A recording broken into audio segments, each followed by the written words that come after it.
Hi, my name is Scott Pincus. I'm a senior film and media arts major about to graduate, and today I'm going to be watching a clip from the movie San Andreas. It's a 2015 disaster film starring Dwayne "The Rock" Johnson, and it's about the San Andreas fault going kind of crazy and causing all these different disasters in California. So, we're going to check out a clip from the movie where The Rock tries to escape a gigantic tsunami, and we're going to analyze it, and we're going to see just how scientifically accurate it is. So, let's get right to it.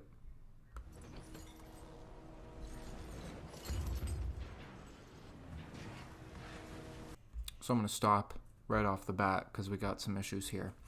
How quickly does water recede prior to a tsunami? We know that when a tsunami occurs, water is going to leave the shoreline. It's going to leave the bay, as is depicted here. But, as quickly as it could leave, we're not going to see this quantity of water leave unless there is some insanely big disaster. It's just not possible. Whether it's an earthquake, a landslide, whatever, it's just not possible for a tsunami to take out this much water. And it's also not possible for the San Andreas fault to create a tsunami in the first place because it's a strike-slip fault.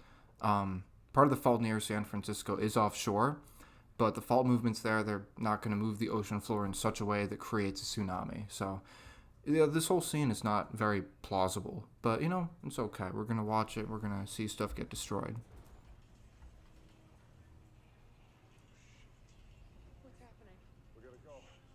Pulled out like that's a tsunami. We gotta get out of the bay now. Yeah, he's got to get out of there.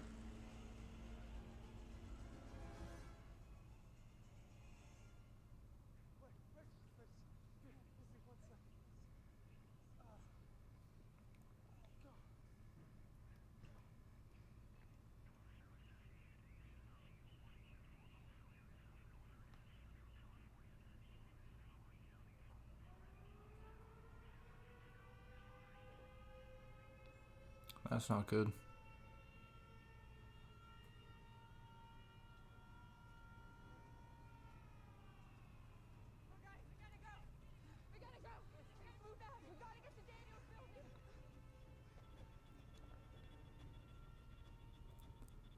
So that's a tsunami warning siren. That usually means a tsunami is coming.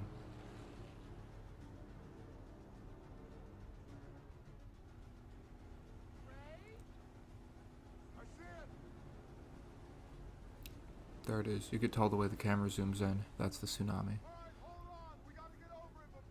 Yeah. So The Rock is going to use his action hero powers to get over the tsunami.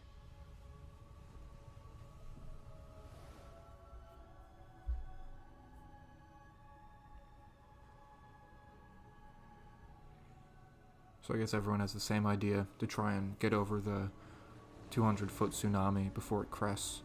A lot of people probably die in this scene, but it's okay. At least The Rock is going to make it out.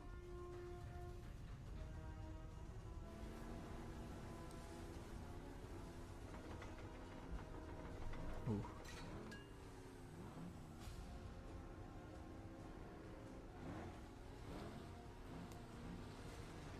Ooh. Yeah, there goes that boat. Rest in peace.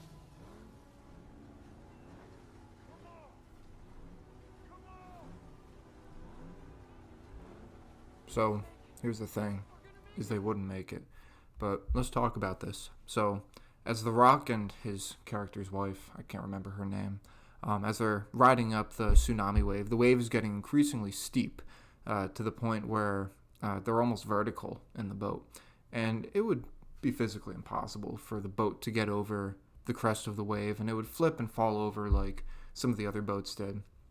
And also the fact that the tsunami crests like this before making landfall, I think, is also inaccurate, because tsunamis are naturally seen as rising tides and not these towering waves of water that are, going to crush the Golden Gate Bridge as we see in this scene.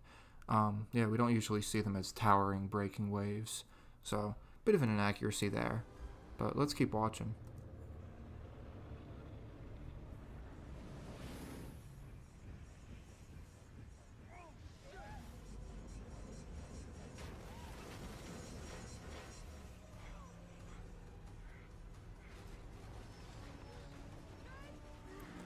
Do you think anyone else made it over the tsunami wave?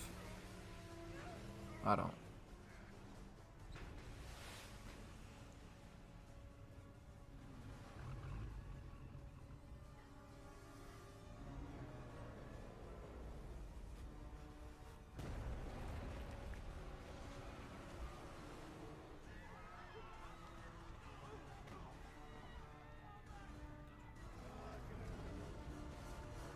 Boom.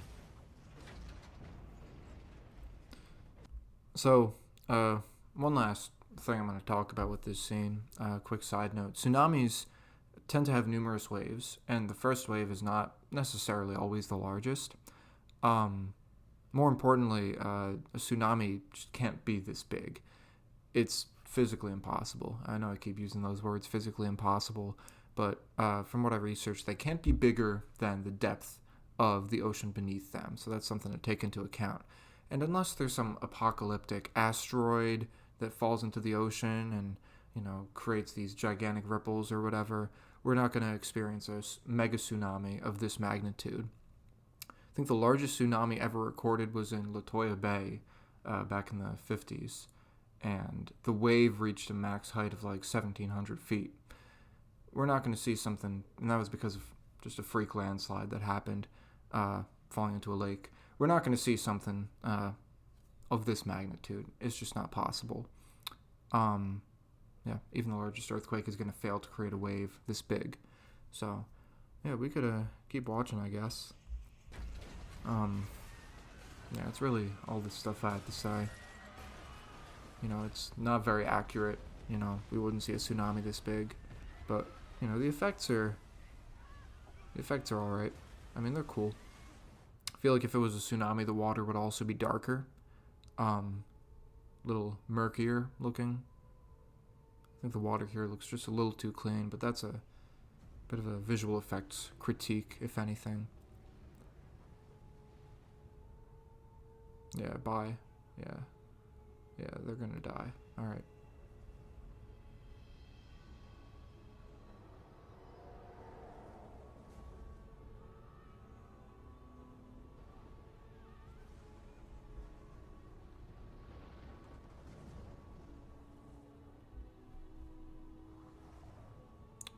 So, yeah, you can see the tsunami is destroying everything. It's pretty crazy. But we will probably never, hopefully never, see a tsunami of this size. That'd be something else. So, yeah, the city's destroyed by the tsunami.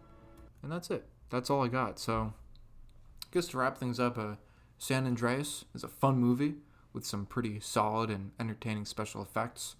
But you're bound to also see some really exaggerated disasters and stuff that, should not be taken as being scientifically accurate.